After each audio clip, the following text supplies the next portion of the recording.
کا خبر موسیٰ علیہ السلام وما جرى له مع فرعون وجنوده على الجلية والأمر الواقع كذلك نقص عليك الأخبار الماضية كما وقعت من غير زيادة ولا نقص۔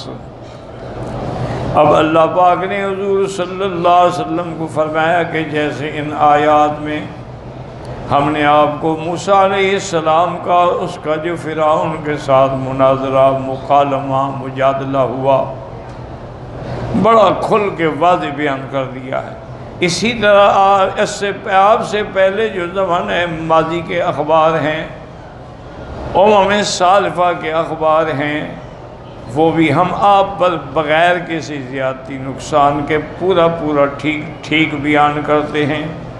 هذا وقد آتیناک من لدنا اے من عندنا ذکرا، اور اللہ نے ہم نے آپ کو اپنی طرف سے ذکر دیا، اور ذکر کیا ہے؟ وَهُوَ الْقُرْآنُ الْعَظِيمُ، قرآن عظیم جو ہے سب سے بڑا ذکر ہے۔ وَإِنَّهُ لَذِكْرٌ لَكَ وَلِقَوْمِكَ سَوْفَ تَعْلَمُونَ۔ وَهُوَ الْقُرْآنُ الْعَظِيمُ الَّذِي لَا يَأْتِيهِ الْبَاطِلُ مِن بَيْنِ يَدَيْهِ وَلَا مِن خَلْفِهِ۔ قرآن پاک ایک ایسی عظیم کتاب ہے جس سے آگے پیچھے کسی طرح سے بھی اس میں کوئی تعریف، کوئی جھوٹ، تعریف معنوی یا تعریف لفظی نہیں ہو سکتی۔ یہ قرآن کس نے اتارا ہے؟ تنزیل من حکیم حمید، جو حکمت والے ہیں اور جو تمام محامد کے حقدار ہیں۔ الذی لم یؤت نبی من الانبیاء منذ بعثوا الی ان ختموا بمحمد صلی اللہ علیہ وسلم کتابا مثلہ۔ میرے محبوب آپ سے پہلے جتنے نبی گزرے ہیں کسی کو ہم نے ایسی عظیم کتاب نہیں دی جو آپ کو کتاب دی ہے۔ یہ کتاب جامع بھی ہے، معنی بھی ہے، کامل بھی ہے، مکمل بھی ہے۔ ولا اکمل منہ ولا اجمع، اس سے کامل کوئی کتاب ہے ہی نہیں۔ لخبر ما سبق و خبر ما هو قائن، یہ زمانے ماضی کے اخبار بھی اس کے اندر موجود ہیں اور آگے جو قیامت تک ہوگا وہ حالات بھی موجود ہیں۔ وحکم الفصل بین الناس منہ، اور لوگوں کے درمیان قرآن سے فیصلہ کرنا جو ہے وہ سب سے حق ہے۔ اب اللہ نے فرمایا کہ اتنی واضح کتاب آنے کے بعد اگر کوئی اعراض کرے گا تو پھر جہنم۔ من اعرض عنہ فإنہ یحمل یوم القیامت وزرا، اعرض عنہ یعنی یا تو تکذیب کی یا عمل ہی نہ کرے وہ بھی اس میں آ جاتا ہے۔ وَأَعْرَضَ عَنْ اتِّبَاعِهِ أَمْرًا وَطَلَبًا، اللہ کے قرآن کی اتباع نہیں کرتا ہے۔ وَابْتَغَى الْهُدَى مِنْ غَيْرِهِ، وہ قرآن کو چھوڑ کے دوسروں سے ہدایت حاصل کرنا چاہتا ہے۔ فَإِنَّ اللَّهَ يَضِلُّهُ وَيَهْدِيهِ إِلَى سَوَاءِ الْجَحِيمِ، جو اللہ کے قرآن کو چھوڑ کے کسی دوسرے دروازے سے ہدایت حاصل کرنا چاہے اللہ اس کو گمراہ کریں گے اور جہنم کے اندر ڈالیں گے۔ وَلِهَذَا قَالَ مَنْ أَعْرَضَ عَنْهُ فَإِنَّهُ يَحْمِلُ يَوْمَ الْقِيَامَةِ وِزْرًا، جس نے قرآن سے اعراض کیا قیامت کے دن اس پہ سب سے بڑا گناہ کا بوجھ ہوگا۔ اے وَمَن يَكْفُرْ بِهِ مِنَ الْأَحْزَابِ فَالنَّارُ مَوْعِدُهُ، جس نے بھی قرآن سے کفر کیا اس کا ٹھکانہ جہنم ہے۔ وَهَذَا عَامٌ فِي كُلِّ مَا بَلَغَهُ الْقُرْآنُ مِنَ الْعَرَبِ وَالْعَجَمِ أَهْلِ الْكِتَابِ وَغَيْرِهِمْ، یہ حکم جو ہے عام ہے سب کے لیے، عرب ہوں یا عجم ہوں، اہل کتاب ہوں یا غیر اہل کتاب ہوں، کہ جنہوں نے قرآن پہ ایمان نہ لائے اور قرآن کے علاوہ راستہ ڈھونڈا ان کا انجام جہنم ہے۔ کیوں اتارا ہے؟ لِأُنذِرَكُمْ بِهِ وَمَنْ بَلَغَ فَكُلُّ مَنْ بَلَغَهُ الْقُرْآنُ فَهُوَ نَذِيرٌ لَهُ وَدَاعٍ، جس کو قرآن پہنچا قرآن اس کے لیے اس کو جہنم سے ڈرانے والا ہے، ہدایت کی طرف دعوت دینے والا ہے۔ فمن اتبعہ ہدا، جس نے قرآن کی پیروی کی ہدایت پا گیا۔ ومن خالفہ وأعرض عنہ ضل وشقى في الدنيا والنار موعده يوم القیامہ، اور جس نے قرآن سے اعراض کیا نتیجہ یہ ہے کہ وہ گمراہ ہو گیا دنیا میں بھی اور آخرت میں بھی اس کا ٹھکانہ جہنم ہے۔ وَلِهَذَا قَالَ مَنْ أَعْرَضَ عَنْهُ فَإِنَّهُ يَوْمَ الْقِيَامَةِ وِزْرًا خالدین فی، ہمیشہ جہنم میں رہیں گے، لا محید لہم عنہ ولا انفکاک، کوئی ٹھکانہ نہیں ہوگا ان کو نکلنے کا اور نہ چھوٹنے کا۔ وَسَاءَ لَهُمْ يَوْمَ الْقِيَامَةِ حِمْلًا، کتنا برا بوجھ ہے جو انہیں اٹھا رکھا ہے۔ یوم ينفخ فی الصور وَنَحْشُرُ الْمُجْرِمِينَ يَوْمَئِذٍ زُرْقًا يَتَخَافَتُونَ بَيْنَهُمْ إِن لَّبِثْتُمْ إِلَّا عَشْرًا نَحْنُ أَعْلَمُ بِمَا يَقُولُونَ إِذْ يَقُولُ أَمْثَلُهُمْ طَرِيقَةً إِن لَّبِثْتُمْ إِلَّا يَوْمًا۔ ثبت فی الحدیث ان رسول اللہ صلی اللہ علیہ وسلم سئل عن الصور فقال قرن ينفخ فیہ، سور پھونکا جائے گا، اور یہ سور حقیقتاً ہے، یعنی یہ کوئی مجاز یا تصور نہیں، حقیقتاً سور ہے، اور سور جو ہے وہ 2 دفعہ پھونکا جائے گا۔ ایک سور تو پہلے پھونکیں گے جس سے ساری دنیا ختم اور قیامت ہو جی، اور دوسرا سور ہوگا پھر ان کو قبروں سے اٹھانے کے لیے۔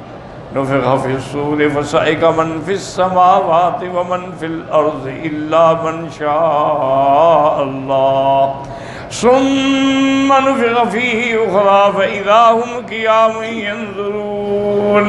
اللہ نے فرمایا کہ جب سور پھونکا جائے گا، جو آسمانوں اور زمینوں میں ہیں سب بے ہوش ہو جائیں گے، ختم ہو جائیں گے، اس کے بعد پھر دوبارہ سور پھونکا جائے تو وہ قبروں سے کھڑے ہو جائیں گے۔ بعض علماء کہتے ہیں کہ 3 سور ہیں، ایک نفخۃ الفزع ہے، ایک نفخۃ الصعق ہے، ایک نفخۃ البعث ہے، لیکن حقیقت یہی ہے کہ 2 ہیں۔ وہ نفخۃ الفزع جو ہے وہ ابتدا فزع سے ہے، انتہا صعق پہ ہے، اور دوسرا سور وہی ہے جو پھونکا جائے گا اور پھر سب اپنے اپنے قبروں سے کھڑے ہو جائیں گے۔ اس لیے حضور نے فرمایا کہ وہ سور ہے۔ ایک دفعہ صحابہ نے عرض کیا کہ یا رسول اللہ صلی اللہ علیہ وسلم، ہم چاہتے ہیں کہ آپ کو اب فقر پسند ہے، اس میں کوئی شک نہیں، لیکن اب تو باہر سے بادشاہ بھی ملنے کے لیے آتے ہیں، وزراء آتے ہیں، وفد آتے ہیں، سفراء آتے ہیں، تو کم سے کم 1-2 جوڑے تو ہم آپ کے لیے بنائیں جو اس دن آپ پہن لیا کریں۔ آپ نے فرمایا عجیب کیسے باتیں کرتے ہو کہ اللہ کے فرشتے نے واضع فاہ علی الفور، اس نے اپنا منہ سور پہ رکھا ہوا ہے، رافع بصرہ الی السماء، اور آنکھیں آسمان کی طرف اٹھائی ہوئی ہیں، متی یؤمر ینفخ، کہ کب حکم ہوتا ہے کہ میں پھونک ماروں۔ تو جب اتنی دنیا کا حالت ہے کہ کسی وقت یہ ختم ہو سکتی ہے، تو پھر کپڑے اور لباس اور چیزیں اور اکٹھی کرنے کا کیا ہے؟ یہ تو جاہل لوگوں کا کام ہوتا ہے۔ اس لیے پہلے زمانے میں تو بزرگ جو ہیں وہ 2 جوڑے بس، ایک پہن لیا، ایک دھو کے رکھ لیا، پھر اس کو پہن لیا، اس کو دھو کے رکھ لیا، اس سے زیادہ نہیں۔ اور روٹی بھی صبح کے لیے بچا کے نہیں رکھتے تھے، یہ کہتے جو آ گئی یہ کھا لو، کل کے لیے پھر اللہ دے گا۔ آخر پرندے بھی تو جاتے ہیں نا صبح کو بھوکے ہوئے، واپس ان کو رزق نہیں ملتا، پیٹ بھر کے آ جاتے ہیں، تو اللہ پرندوں کو دیتے ہیں، تمہیں نہیں دیں گے، بس شرط یہ ہے کہ توکل ہو اللہ پر، یقین ہو۔ وفي حديث السور من رواية أبي هريرة رضي الله تعالى عنه أنه قرن عظيم، وہ ایک بہت بڑا سور ہوگا، الدائرة منه بقدر السماوات والأرض، اس کا جو دائرہ ہے نا گلائی آسمانوں اور زمینوں کے برابر ہوگی۔ ينفخ فيه إسرافيل علیہ السلام، حضرت اسرافیل اس میں اللہ کے حکم سے پھونکیں گے۔ وجاء فی الحدیث کیف انعم وصاحب القرن قد التقم القرن وحنا جبہتہ وانتظر ان یؤذن لہ۔ آپ نے فرمایا کہ میں کیسے دنیا کی نعمتوں سے لذت حاصل کروں، جبکہ اللہ کے فرشتے نے اپنا منہ جو اس سور پہ رکھ لیا ہے، انتظار میں کھڑا ہے۔ فقالوا یا رسول اللہ صلی اللہ علیہ وسلم کیف نقول، جب اتنی بڑی مصیبت کا وقت ہے تو کیا کہیں؟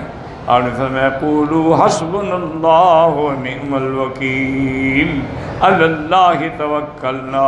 یاد رکھیں یہ اسم اعظم بھی ہے اور مشکلات میں، مقدمات میں، پریشانیوں میں اس سے بڑی اکثیر نعمت کوئی نہیں کہ جس کو قرآن نے کہا ہے کہ جب صحابہ پر پریشانی آ گئی جنگ احد کے اندر، فقالوا حسبنا اللہ ونعم الوکیل فانقلبوا بنعمت من اللہ وفضل لم یمسسہم سوء۔ اب حالانکہ دیکھیں نا کہ احد میں صحابہ تو شکست کھا گئے، 70 شہید ہو گئے، لیکن اللہ کے اس کلمے کی برکت سے یہ ہوا کہ کافروں کو مدینے پہ قبضے کرنے کی ضرورت نہیں ہوئی۔ حالانکہ کیا مشکل تھا، اس وقت تو سارے احد میں آئے ہوئے تھے، وہ بدبخت اگر جاتے تو مدینے پہ قبضہ کر لیتے، لیکن ان کلمات کی برکت سے اللہ نے ان پر ایسا روپ ڈالا کہ وہ بھاگے، بھئی جو ہو گیا بس کافی ہے۔ تو اس لیے اسی پر علماء نے کتاب بھی ایک لکھی، القول الجمیل فی فوائد حسبنا اللہ ونعم الوکیل، کہ اس کے پڑھنے کے کیا کیا فائدے ہیں۔ بہرحال طریقے مختلف بزرگ بتاتے ہیں، کوئی کہتے ہیں روز 500 دفعہ پڑھے، کوئی کہتے ہیں 600 دفعہ پڑھے، کوئی کہتے ہیں 313 دفعہ پڑھے، بہرحال جتنا اللہ توفیق دے، تو یہ نعمت عظمیٰ ہے۔ وَنَحْشُرُ الْمُجْرِمِينَ يَوْمَئِذٍ زُرْقًا قِيلَ مَعْنَاهُ زَرْقَ الْعُيُونِ مِنْ شِدَّةِ مَا هُمْ فِيهِ مِنَ الْأَحْوَالِ۔ اب جب کافر اٹھیں گے تو آنکھیں ان کی جو ہیں بدل چکی ہوں گی۔ وجہ کیا ہے کہ قیامت کی سختی اور محشر کی سختی کی وجہ سے ان کی آنکھوں کے رنگ بدل جائیں گے۔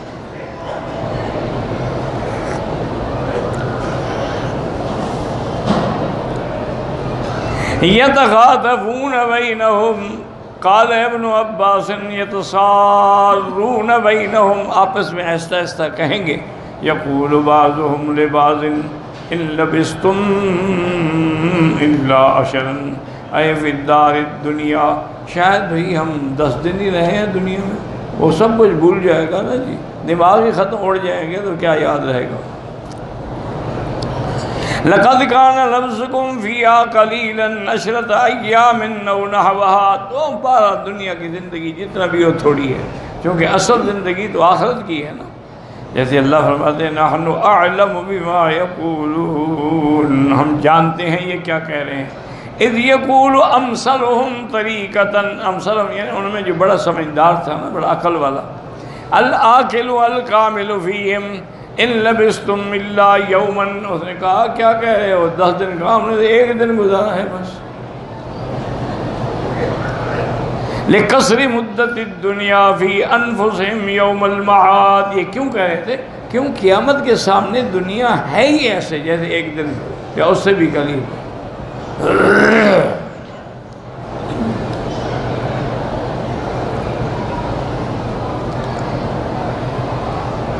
اس کے بعد فرماتی ہیں نا ان الدنیا کلہا وان تکررت اوقاتها وتعاقبت لیالیہا وایامہا وساعاتها، دنیا کی راتیں جتنی بھی گزرے کانہا یوم واحد، گویا کہ 1 دن کے برابر ہیں۔ ولہذا یختصر الکافرون مدت الحیات الدنیا یوم القیامت وکان غرضهم فی ذلک درء قیام الحجت علیہم لقصر المدت۔ بھئی یہ کیوں کہہ رہے تھے؟ وہ کہتے ہیں ہمیں مہلت ہی ملی، 1-2 دن تھا سارا، اس لیے ہم سے کچھ ہی نہیں ہو سکا، ہمیں اگر زیادہ موقع ملتا تو ہم بھی مسلمان ہو جاتے۔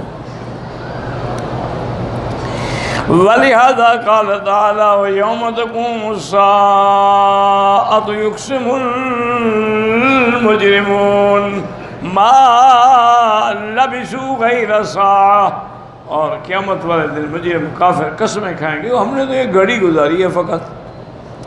وَلَكِنَّكُمْ كُنْتُمْ لَا تَعْلَمُونَ، جیسے اللہ فرماتے ہیں اَوَلَمْ نُعَمِّرْكُمْ مَا يَتَذَكَّرُ فِيهِ مَنْ تَذَكَّرَ وَجَاءَكُمُ النَّذِيرُ، کیا ہم نے تمہیں اتنی لمبی عمر نہیں دی، تمہارے پاس ڈرانے والے نہیں آئے؟ کم لبثتم فی الارض عدد سنین قالوا لبثنا یوما او بعد یوم فاسأل العادین، وہ کہیں گے جی پتہ نہیں 1 دن گزارا ہے، آدھا دن گزارا ہے۔ قال ان لبثتم الا قلیلا لو انکم کنتم تعلمون، اے انما کان لبسکم فیہا قلیلا لو کنتم تعلمون لآثرتم الباقی علی الفانی، اگر تمہیں پتہ ہوتا تو تم پھر آخرت کی زندگی کو ترجیح دیتے، چونکہ وہ باقی رہنے والی ہے، دنیا فنا ہونے والی ہے۔ ولیکن تصرفتم فاسأتم التصرف، قدمتم الحاضر الفانی علی الدائم الباقی، تم نے دنیا کی وہ جو ظاہری چیز اس کو قبول کیا اور جو باقی رہنے والی تھی اس کو بھول بیٹھے۔ واللہ اعلم۔